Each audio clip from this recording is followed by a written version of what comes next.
Om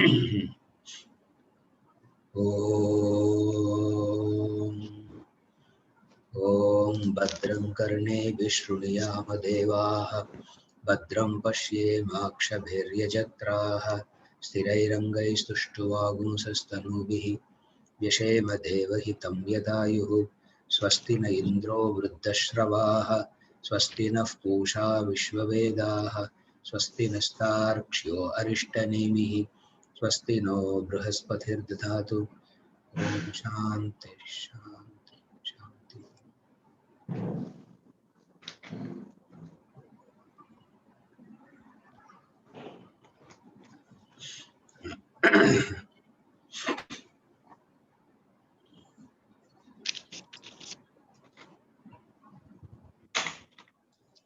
We are looking at the indicative definitions of Brahman that he's been giving, and it is going to continue till mantra 23. Up to mantra 23, he is going to give the indicative definitions of Brahman.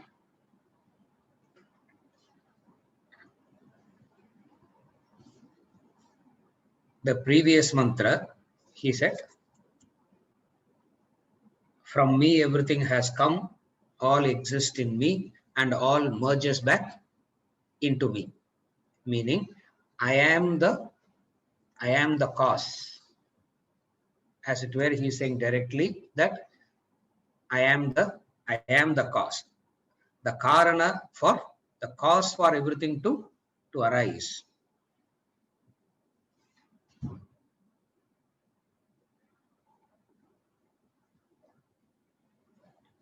Technically, where there is a karana, there will be a karyam.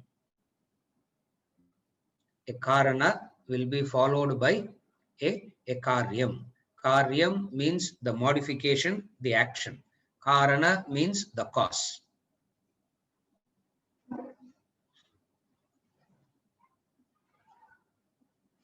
Simple example. In and through all the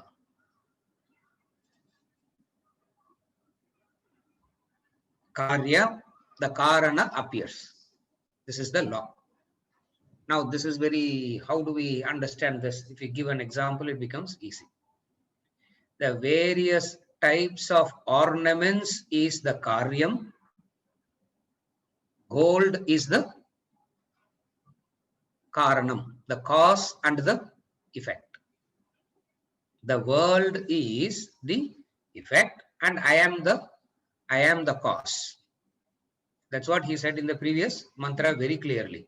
Mayyeva sakjatam mayi sarvam pratishtitam mayi sarvam layam yati tad brahma advayam aham. This Brahman is, this is what he said in the previous mantra. Now in this mantra, he is saying something different from that. So in this mantra, he is saying something different from that. What is it he is saying in mantra 20? In all these indicative definitions of Brahman, something fundamental has to be understood. What is it that is fundamental that has to be understood?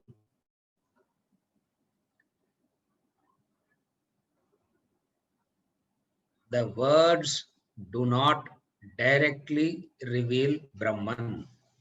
These indicative definitions, that's why it is known as indicative definitions. What is indicative definitions means? Indicative definition means the words do not reveal Brahman. How do we say the words do not reveal Brahman? Words can reveal only 4. Words can reveal that which has 4. What is the 4? The word can reveal. The word can reveal the 4. That is Jati, Guna, Kriya, Sambandha. I'll explain all that. Then we will understand why it is called indicative definitions, and words cannot reveal Brahman. For words to reveal something, For words to reveal something, it needs four. Only if these four are present, words can define that. What are the four things that words can reveal? Again, I repeat. Number one, it's called jati. Jati means the species that it belongs to. The second is guna, the attributes. The third is kriya, actions.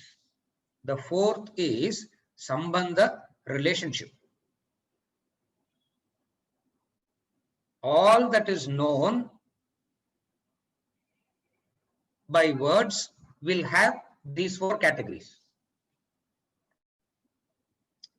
This is very, see, all this is not very difficult. This is all like this is like common sense things. These are all. Or after knowing it becomes like common sense. Before knowing it is very. Before knowing it is very. It is very confusing.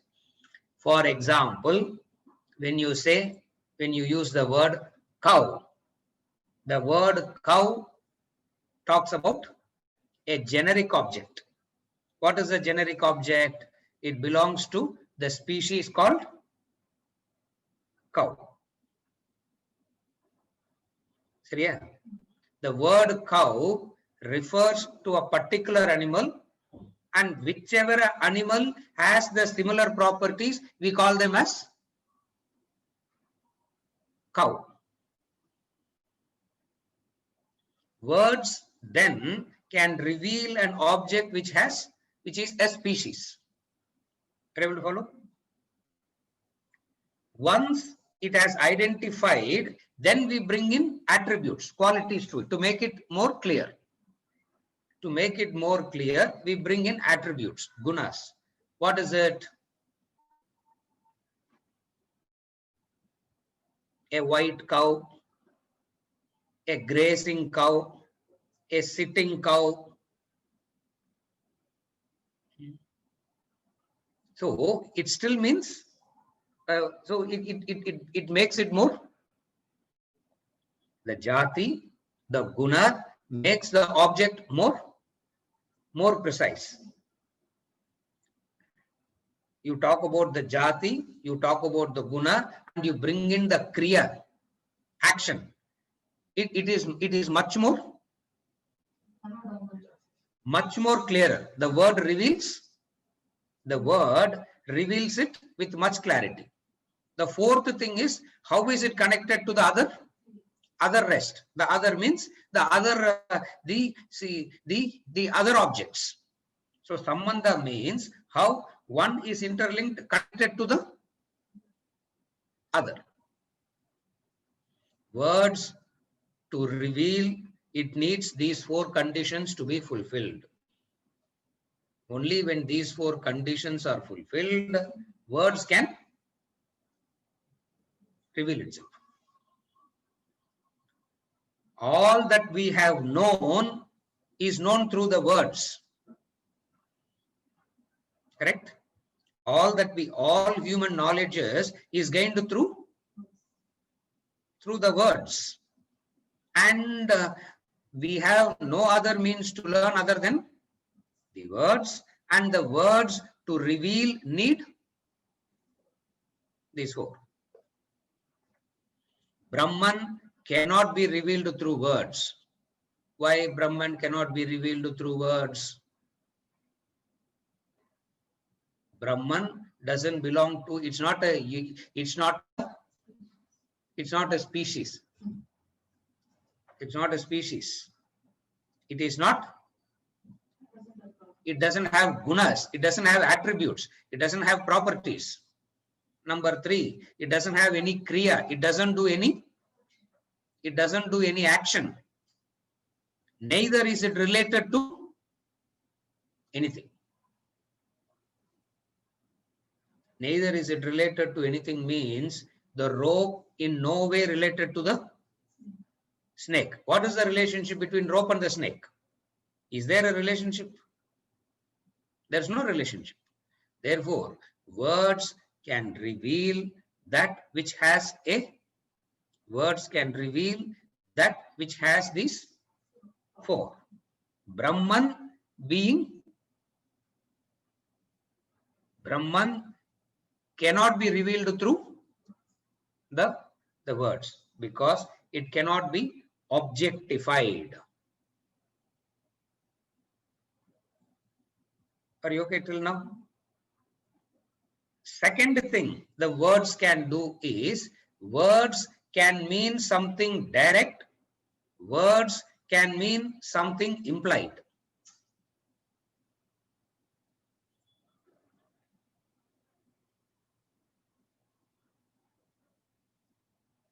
In the commentary, in the second sentence of the commentary of the verse 20, he says, he endeavors to describe the transcendental state using terrestrial terms, the language falters. I am trying to explain that statement. The language falters. If you read the commentary, he says, the enlightened one declares himself as Brahman. He endeavors to describe the transcendental state using terrestrial terms. Language falters. Language means words. So first thing we saw, what words can reveal? Words can reveal that which is,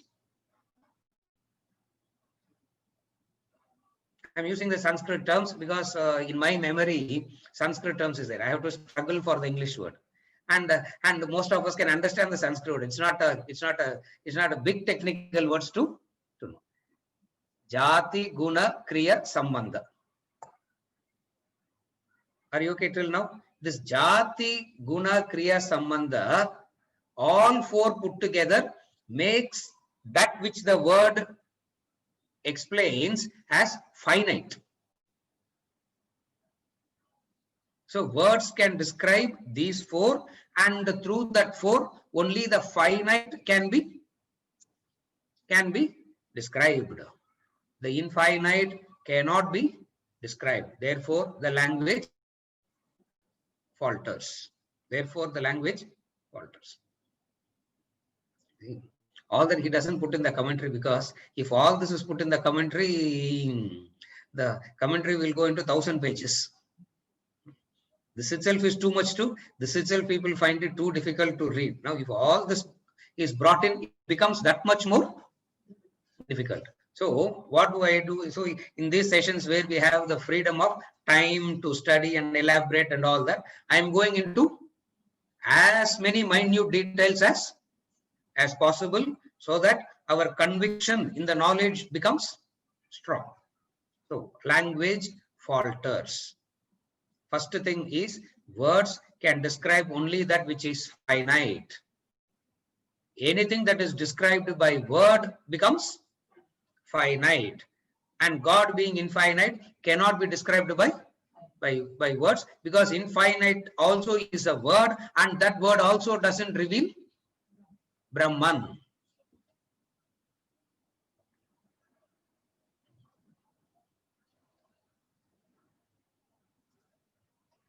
Upanishad படிக்கும்போது we shift the gear to more confusing. Yeah. Atma Bodha, we try to keep it simple. Gita, we try to complicate a little bit. When we study Upanishad, we complicate it as much as possible, because the Upanishadic student is supposed to know these things, or it is implied that they know. So I'm trying to combine, wherever we get a chance, I'm trying to combine these things. Is it okay? Why words cannot reveal Brahman? Because words can reveal only jati, guna, kriya, sambandha. This combination of jati, guna, kriya, sambandha makes that object finite, and God being finite, God being infinite cannot be described through words.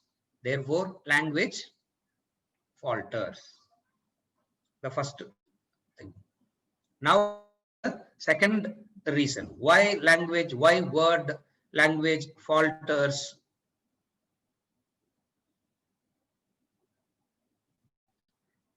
Words generally has two. Words can reveal an object directly or by implication. Words can reveal an object either directly or implication. When words define something directly, it is called Lakshana definition. Words can define something directly. Words can define something implied. That is why we say, see, what I meant by this word is different, we say, no? Even in ordinary communication, you will use the word, but you mean something. You take the dictionary definition and read that meaning, and what you say, both are disconnected. Therefore, what are you saying? So, words again reveals two.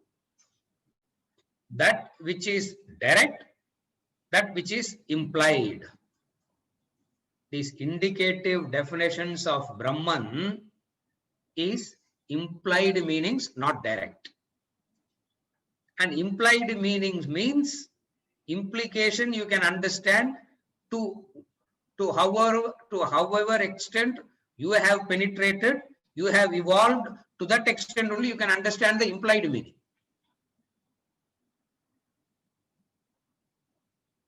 Again I repeat, beautiful is this analysis. Beautiful is this analysis.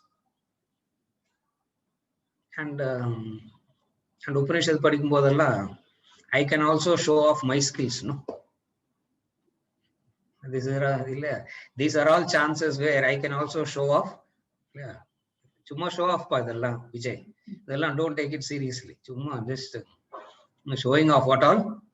All I know. Words can reveal that which is direct. Words can reveal that which is implied. And in the definition of Brahman, it is not the direct meaning, it is the implied meaning. And the implied meaning is that which you derive according to the depth of your, according to the level of your growth, you can derive the implied meaning.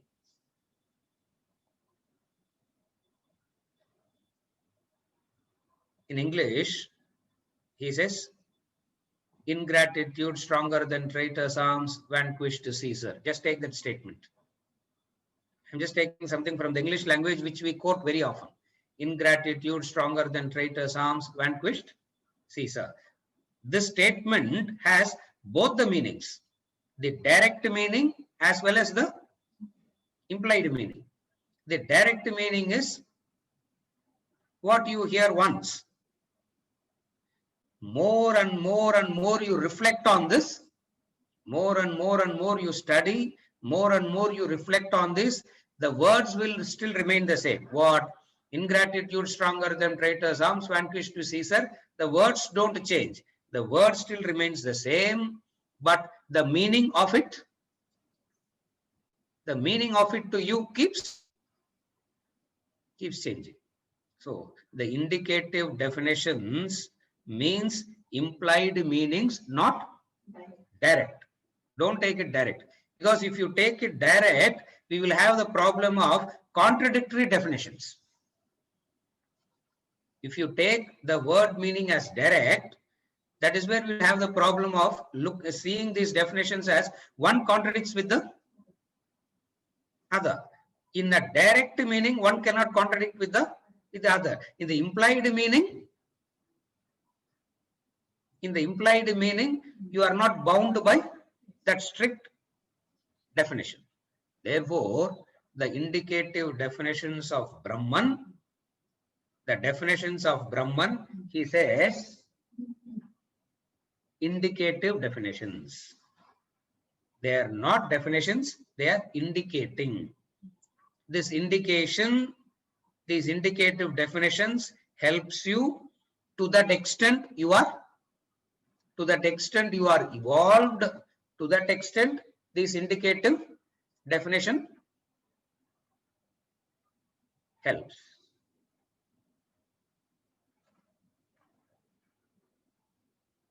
Are you okay till now? Then the third, the moment word The moment you give it a word, it becomes known. The moment you bring a word, it becomes known. So all the words, the language reveals only that which is known. Are you able to follow? Words reveal that which is known.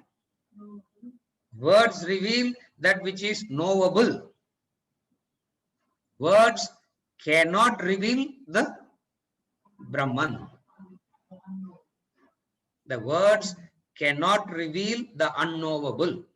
That is where, how much ever you talk about Brahman, the Guru says, what I spoke about Brahman and what Brahman is. What I spoke about Brahman and what Brahman is no match at all. Then what is the words?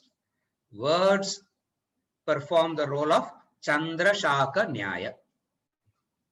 So based on this, we come to the example and say, okay, word reveals jati, guna, karma, sambandha, jati, guna, kriya, sambandha, the implied meaning, the direct meaning. The word reveals that which is known. If all these technical, logical explanations are not clear, they bring in an easy example. What is it? Chandra Shaka Nyaya, the moon branch analogy. The tree and the moon has got no connection. The words and Brahman has no connection. Just as Brahman is the moon, tree is the words. In the Chandrashaka Nyaya, we have seen the Chandrashaka Nyaya, moon branch analogy. On a bright daylight, the crescent moon, the cloudless sky, the bright daylight, in the cloudless sky, the crescent moon is spotted. And you want to show the moon to the friend. No way you can show it because there is no reference there. In order to know anything, you need a reference. Another contacts phone, we ask reference in the easy, we say no. Even when we are meeting contacts, we say if you have some reference, it would be easy. Why? Because human beings' cognition, human beings' understanding happens better always with a reference. Now, in that cloudless, bright lit sky, daylight sky, the crescent moon, there is no reference. So, how do you point it out? He says, yonder is the meadow. There is the meadow. In that meadow, there is a tree. You say, you see the meadow? The person says, yes. You see the tree? Yes. You see the trunk? Yes. You follow the branch? Yes. You follow the tip of the branch? Yes. What is there at the tip of the branch? 2 leaves fluttering. There are 2 leaves fluttering at the end of the branch. Tip of the branch, 2 leaves are fluttering.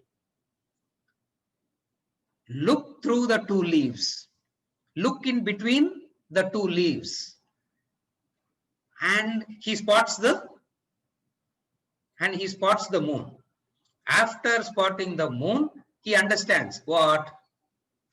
The meadow, the tree, the trunk, the branch, the leaves have got nothing to do with the moon, and yet without these, the moon could have never been spotted. Words play this role.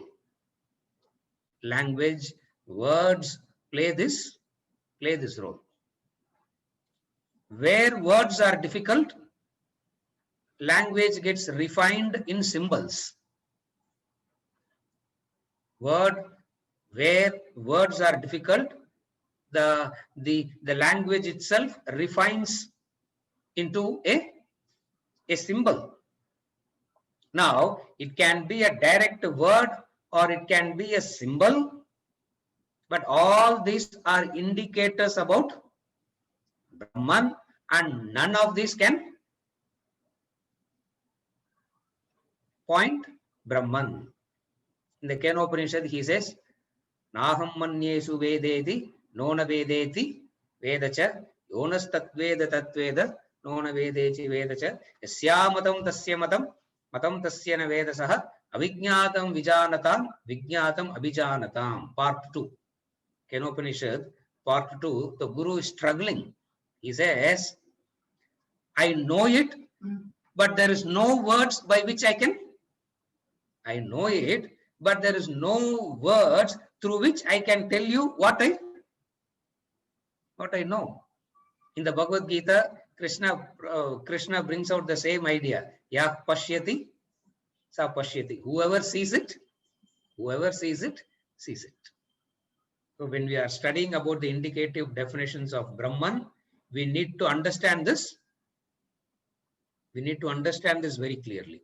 Then if we look into the meanings, definitions, even when one indicative definition is contradictory with another definition, we understand that what we ought not to take the literal meaning. We ought to take the implied meaning. When there is a beautiful relationship, we live life based on implied meanings. When relationships are strong, beautiful, understanding. Where relationships is understanding, direct meanings, we are very liberal with the words because the implied meaning the other person receives. For example, your close friend calls you. Yeah. Your close friend calls you, what a fool you are. The close friend says, what a fool you are. The Guru says, mudaha, pramudaha, vimudaha, all that.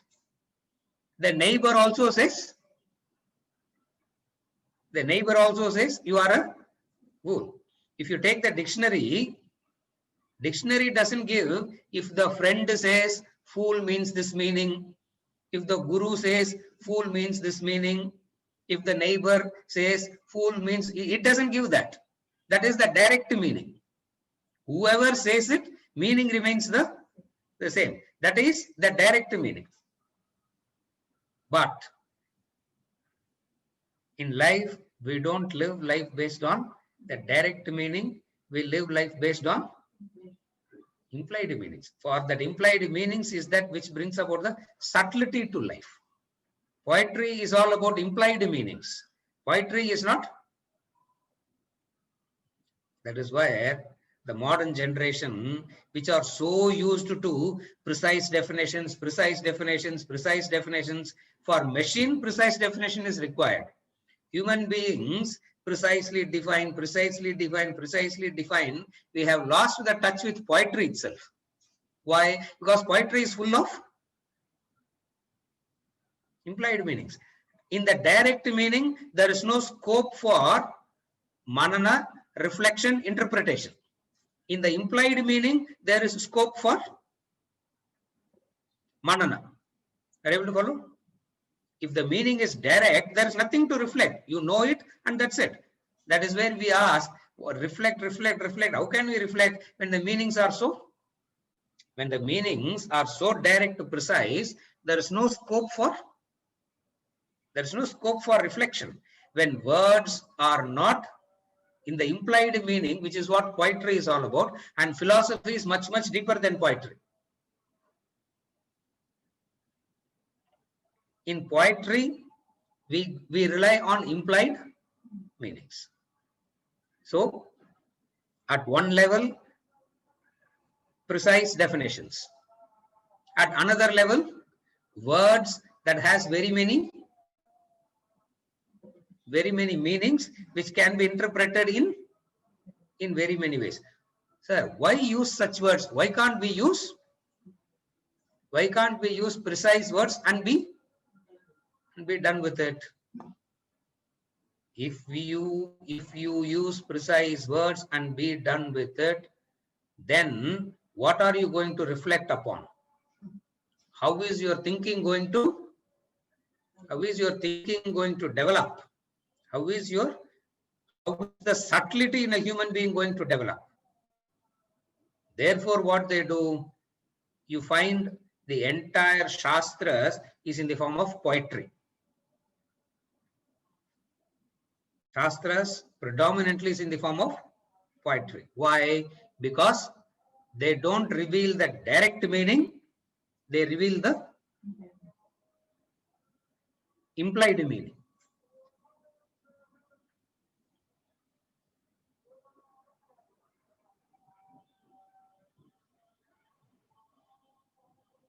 The direct meaning triggers your thinking at level 1, layer 1. The implied meaning takes your thinking to the next level. Again, I repeat, the direct meaning reveals the objects straight away.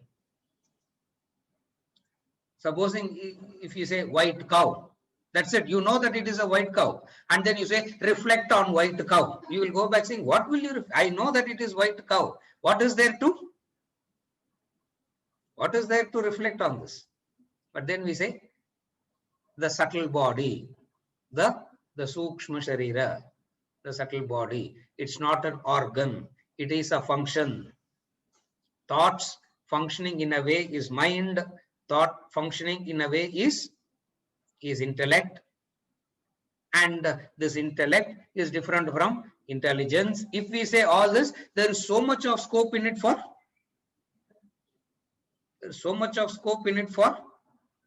reflection. And why do we have to reflect?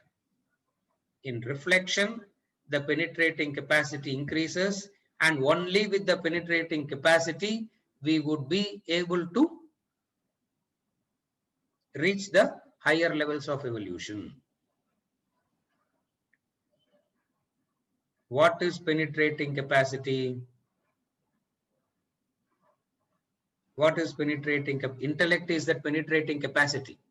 Intellect means that penetrating capacity. That's what intellect is all about. What is intellect? What is that penetrating capacity? Look at the seed, you understand the tree. That's penetrating capacity. What you are looking at is the seed, but you understand the tree. That's penetrating capacity. Look at your today, you can understand your tomorrow. That's penetrating capacity.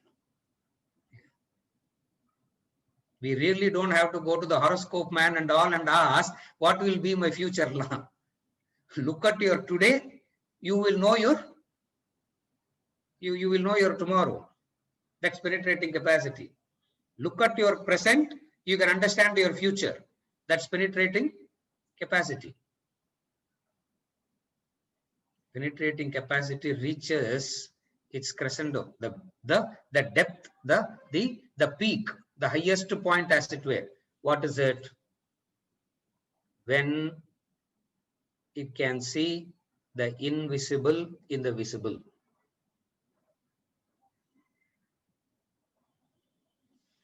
The capacity to see the invisible in the visible is intellect.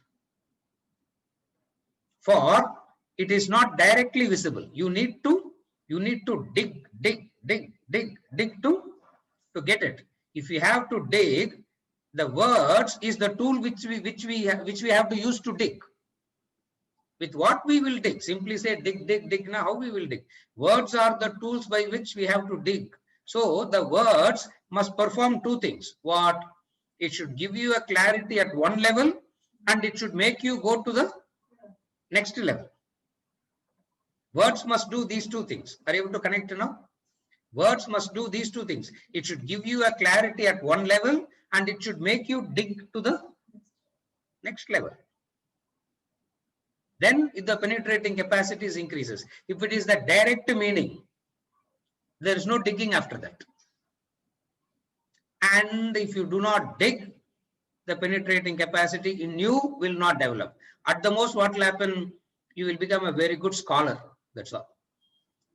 At the most, you will become a very good scholar, and being a scholar is of no If you are a scholar, the other may benefit, but it will not benefit the scholar. Why? Because that penetrating capacity is required.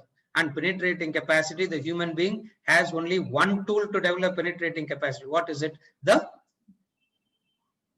intellect using the words. The intellect has to use the words.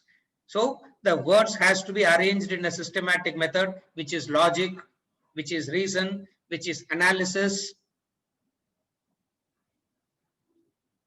Through logic, reason, and analysis, you come to conclude that logically you conclude that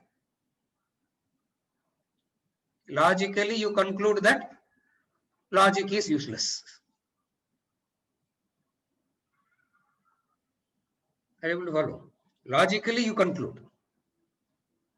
Therefore, he beautifully says in the commentary that words, the language falters. Language means the words. In this context, I'm using words, symbols all together, all put together. I'm using it as words. I mean the words, literal words, and then I mean the symbols also, symbolism also, both together.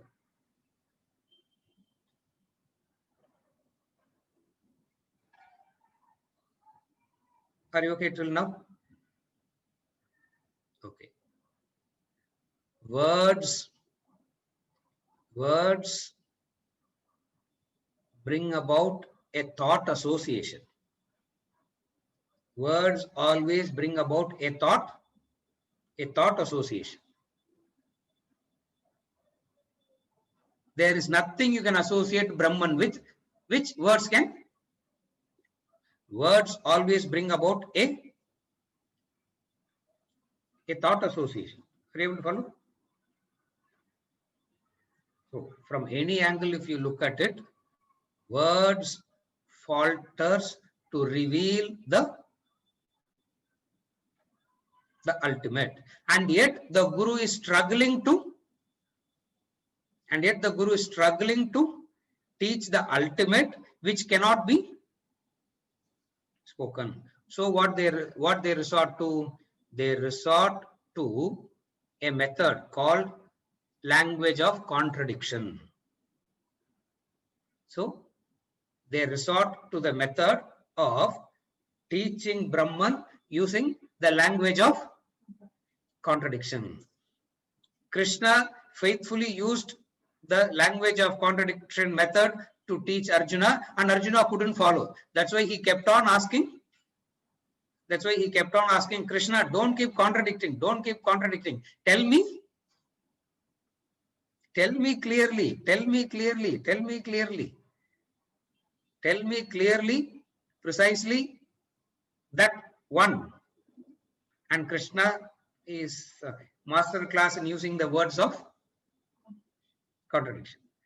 And in these indicative definitions, previous mantra, he said, I am the cause. From me, Mayyeva Sakalam Jatam, Mayi Sarvam Pratishtitam. Now I'm getting into the Upanishad now. Upanishad. Mayyeva Sakalam Jatam, Mayi Sarvam Pratishtitam, Mayi Sarvam Layam Yati. Everything comes out of me, exists in me, and goes back into me. There, the statement is very clear. What? World is the created, and I am the creator. It's very clear. The world is the created, and I am the creator. Immediately in the next mantras, if we go on to say, there is no creation, neither a creator, there is a contradiction. Are you clear? Say it clearly. What do you say? It clearly. What do you mean? And this language of contradiction is where the words take you from the known to the unknown.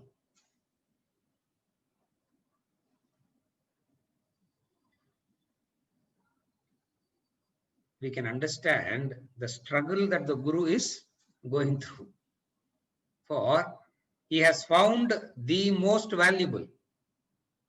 Imagine, here is a guy, even this comparison is a very poor comparison, but I'm still giving this comparison. Imagine the guy who has found the Kohinoor diamond, and he's trying to tell you the value of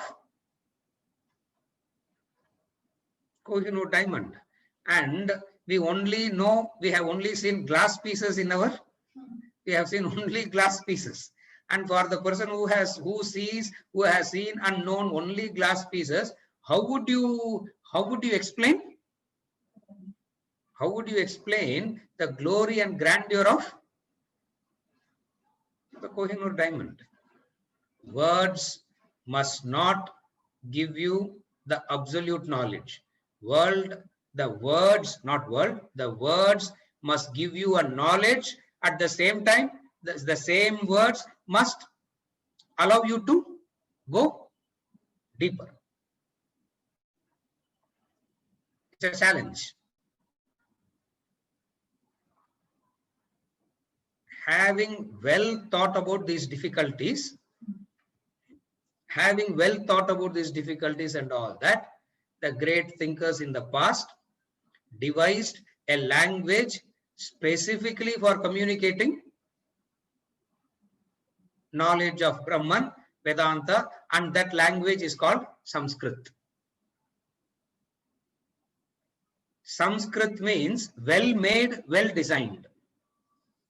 The word Sanskrit itself means well made, well designed. Well made, well designed for what? To communicate that which cannot be communicated. So what do? They use this Sanskrit language, use very many terms and terminologies from mantras 18 to, actually he started in 17 itself, from mantra 17 to 23, indicative definitions of Brahman, and these indicative definitions of Brahman are so extraordinarily beautiful. Now I am going to read mantra 20 and we move on to the text with this background of why he is saying this language cannot, I just wanted to explain this faltering thing and all. So mantra 20, I am subtler than the subtle. Anoraniyan. Anoraniyan means subtler than the subtle. Anu means subtle. Subtler than the subtle. Ahameva. Tadvat, likewise, Mahan, great. I am subtler than the subtle. Even so, I am great. I am the manifold universe. I am ancient. I am Purusha, supreme being, Lord, golden. I am auspiciousness. A few of these indicative definitions we saw, but whatever it is, I'll just quickly go through all this.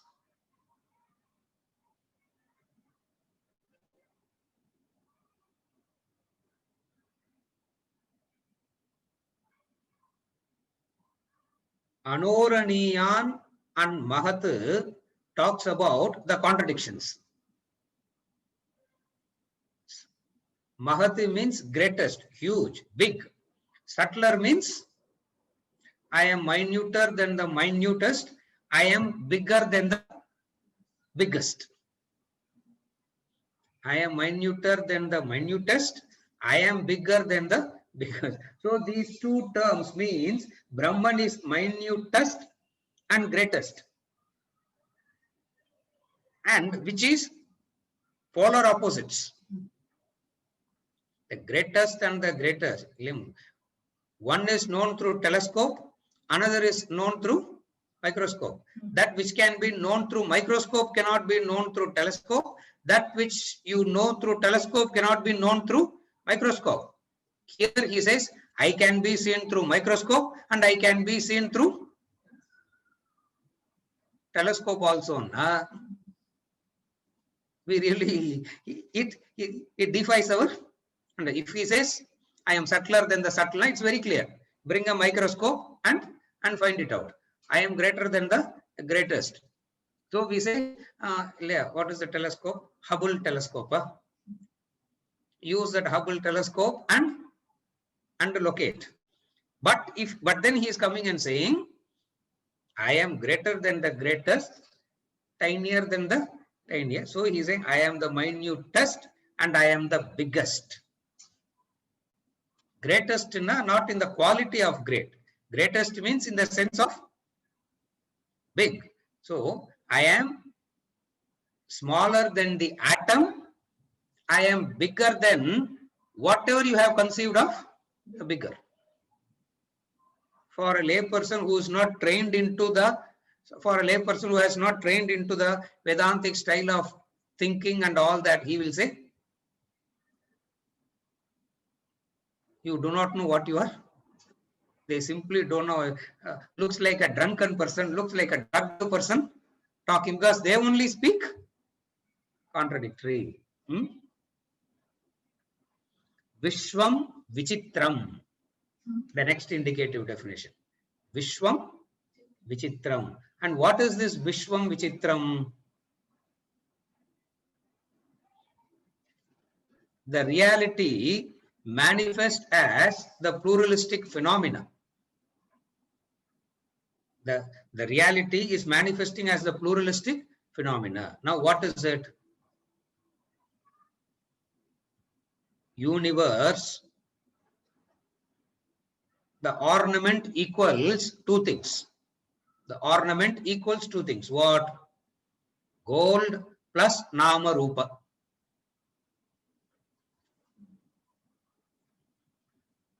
We will not just say gold, gold, gold. We say, so when we take an ornament, the ornament has two things. Are you able to follow? Ornament has two things. What are the two things the ornament has? Gold plus Nama Rupa. Vishwam Vichitram. Vishwam Vichitram means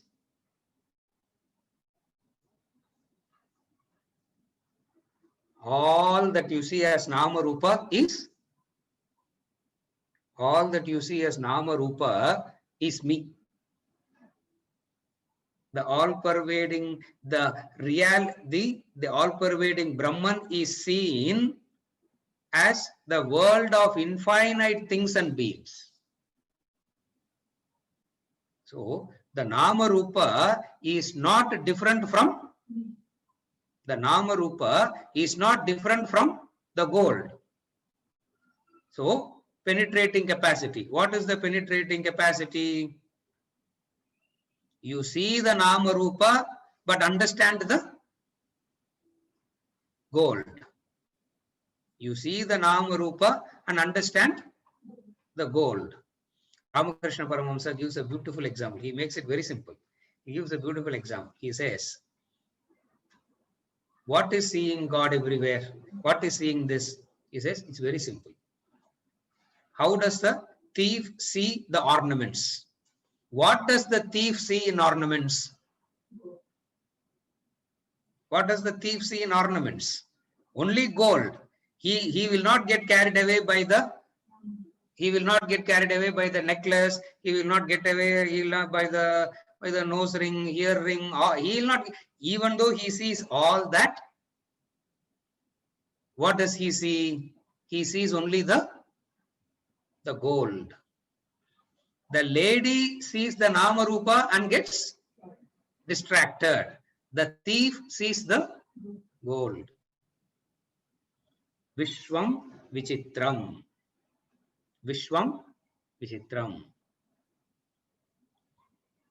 Chandogya Upanishad, in the chapter 6 portion, I keep referring to this portion, Chandogya Upanishad, chapter 6, which is called Sadvidya. In that portion, very beautifully. The father is teaching son the Shvetaketu. Shvetaketu, the son, Aruni, the Uddalaka Aruni, the father, teaching son. Tattvamasi and all comes in that. Beautiful portion. There he says,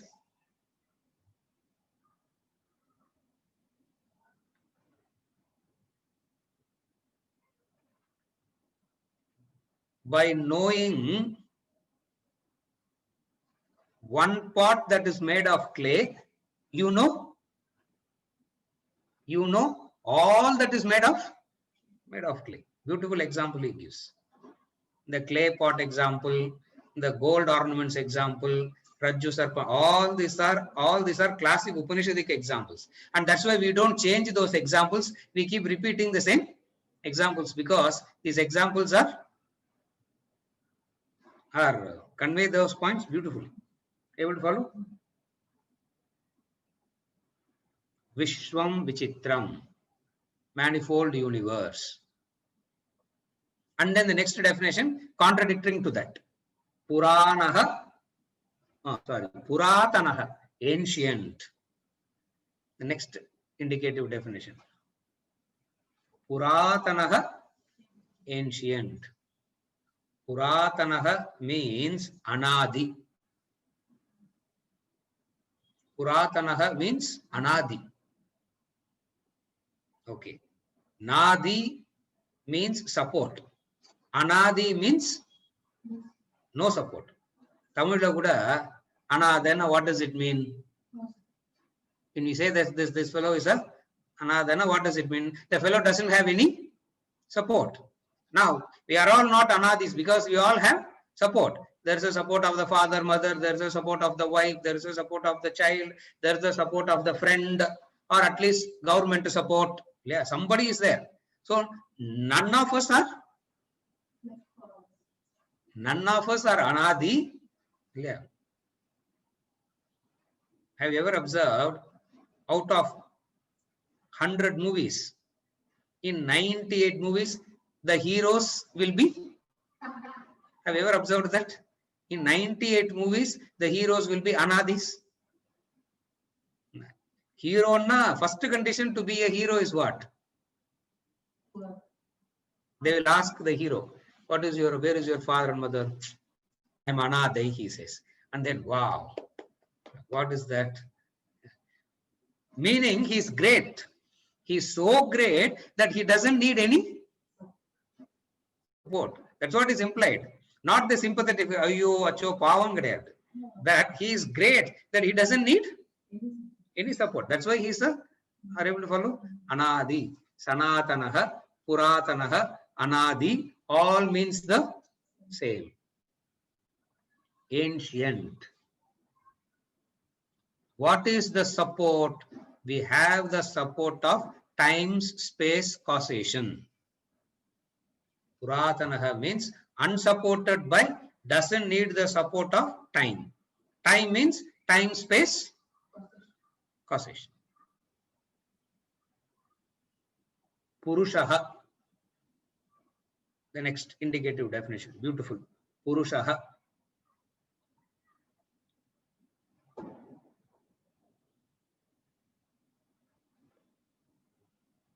Just now we saw this Purushaha very detailed. Where? Just now we saw that very recently. We saw this Purushaha in detail. Where? Don't worry, I will say. In the city of 9 gates.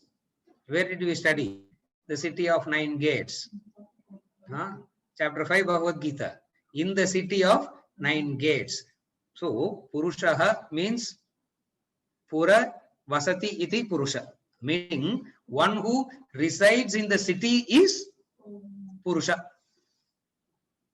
One who is residing in the city, Purusha. What does that mean?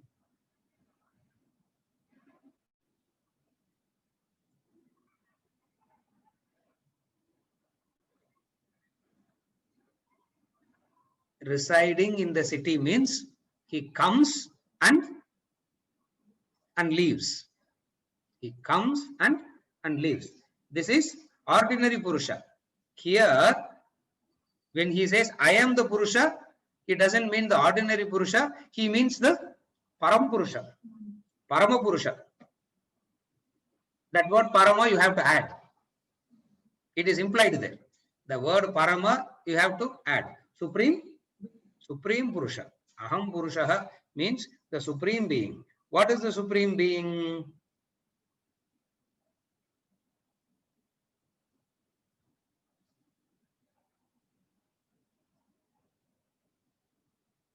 In the world, the supreme most thing in the world are the laws of life. The laws of life are supreme most. Purushaha means superior to the laws. Above the laws, beyond the laws. Why above the law, beyond the law? Because previous mantra, he is the creator of the law. Again I repeat. He is the one who, the source of the laws. In life, what is the supreme most thing in life? Not wealth, not name, not fame. What is the supreme most things in life? The supreme most thing in life is the laws that governs life. The laws that govern life are supreme most, and he is beyond that. Purushaha. Ishaha, Lord. Ishaha, Lord. So, combine ancient, supreme being, law, all talks about time, causation, everything. So, it has to be interpreted in that way so that we get some understanding. The last, not the last one, Hiranmayaha. Hiranmayena Patrena. This Hiranmaya is the classic Upanishadic definition. Hiranmayena Patrena comes in the Isavasya Upanishad also. In the 16th, 17th mantra of Isavasya Upanishad, you find the word Hiranmayena Patrena Yatrasyabi Mumukam, the golden disc, the sun. So they talks about this Hiranmaya. Hiranmaya means bright, the source of all light. What is the source of all light? Hiranmaya is poetic meaning of the word Jnanam. For bright means that which illumines everything. What illumines everything? Knowledge is that which illumines everything. Therefore, what is Hiranmaya? Knowledge is the Hiranmaya. And that knowledge is what is golden. Hiranmayena Patrena, he says. This word Hiranmaya again is a very classic Upanishadic term. We'll find these words mostly in the Upanishads. Then comes Shiva Rupam, the last. Hiranmayoham Shiva Rupam Asmi. Shiva Rupam Asmi. What does Shiva Rupam means?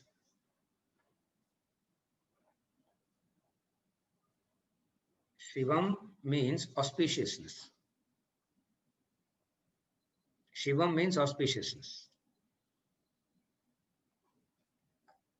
The commonly used word for auspiciousness is Mangala. Mangalani Bhavantu, they say, no. So Shivam is auspiciousness, but in the normal vocabulary, the word that we use for auspiciousness is Mangala.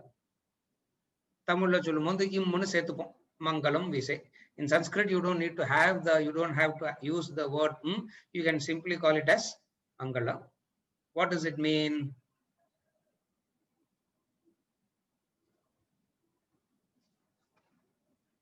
I am auspiciousness. I pervade the world. Everything here is Everything here is auspicious only. I am auspicious. Shiva Rupam. Shiva Rupam. Auspiciousness, goodness, the abode of bliss. Everything here is auspicious. Everything here is the abode of bliss. Because of Ajnanam, we see it. Because of Ajnanam, we divide it into two. In reality, this division doesn't exist. For everything is auspicious. When the lion is hunting the tiger, when the lion is hunting the deer,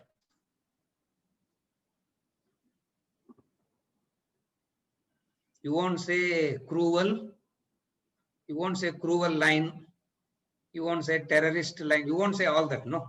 You won't say sad, you won't say all that. Even though there is pain, even though there is, but then the reality of life is that. So you see auspiciousness in, you see it as, so everything is seen as auspicious, Shivam. Upanishad word is seeing it auspicious.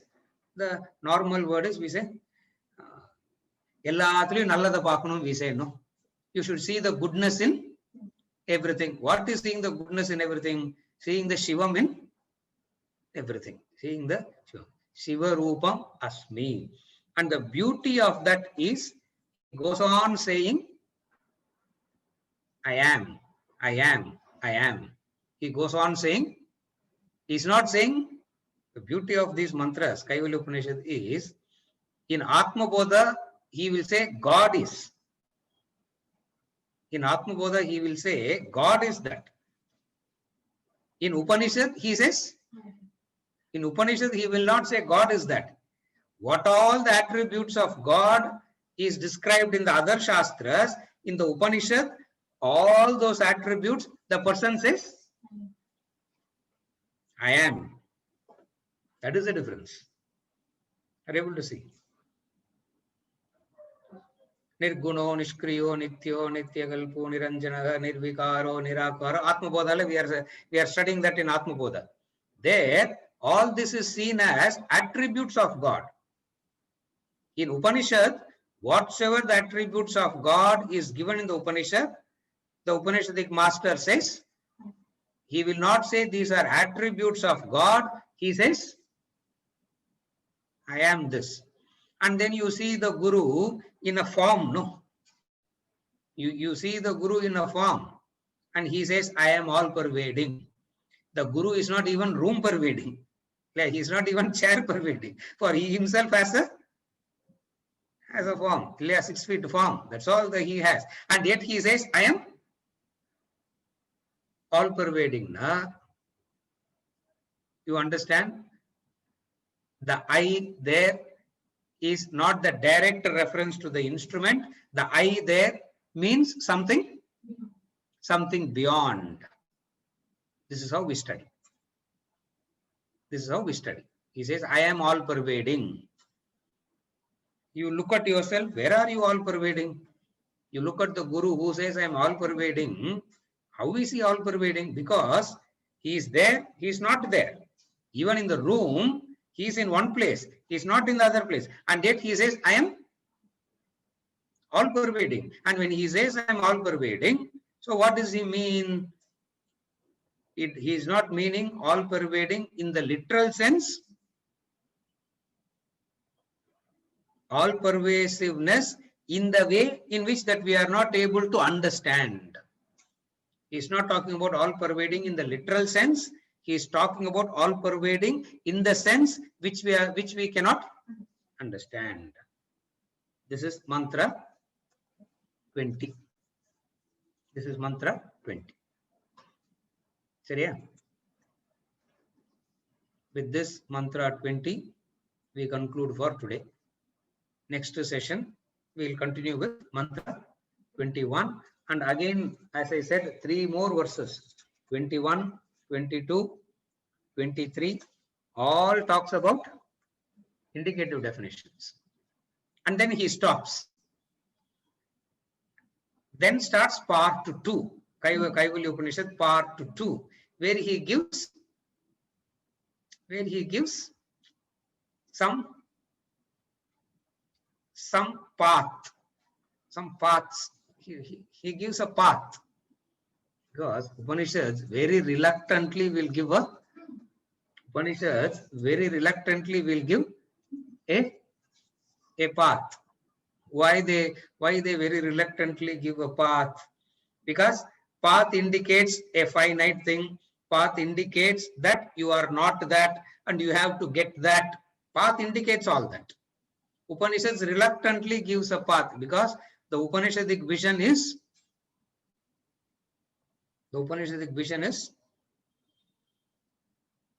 Jnanam, recognizing you are that already. There's no path. So they don't give paths. They are very reluctant in give paths, because they find it, see, even the words itself, they find it too much to speak. And when you ask them for a path, they say, okay, they give some path. Therefore, you find part 1 Kaivalya Upanishad ends with mantra 23, and then part 2 Kaivalya Upanishad starts. That has got only 2 mantras, where he gives some direct methods. Method, path indicates 2 things. Whenever you talk about a path must indicate 2 things: what you should do, what you should not do. These 2 is known as a path. Path means telling you what you should do. Are you able to follow what I am saying? Path means it says 2 things: what you should do and what you should not do. Path means that. The way is get up at 4 o'clock. Don't sleep at. So when it says get up at 4 o'clock, do it. So path indicates what? Path indicates do's and. Path is a very refined way of saying do's and don'ts. That's all. But path indicates. Path means they have to tell you what you should do, and they have to tell you what you should not do. And Upanishads find it very difficult to give a path, because they have to tell you what you should do and what should not do. Because whatsoever you do, whatsoever you avoid doing, both have no connection to Brahman.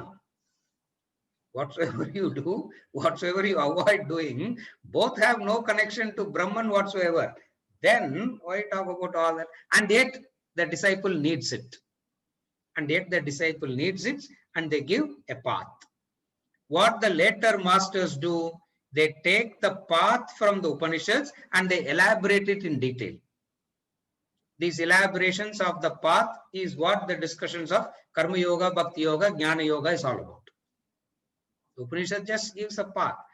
These paths are taken and elaborated as Karma, Bhakti, Jnana Yogas, including the Hatha Yoga, all put together. What all yogas are there? All yogas comes from the path.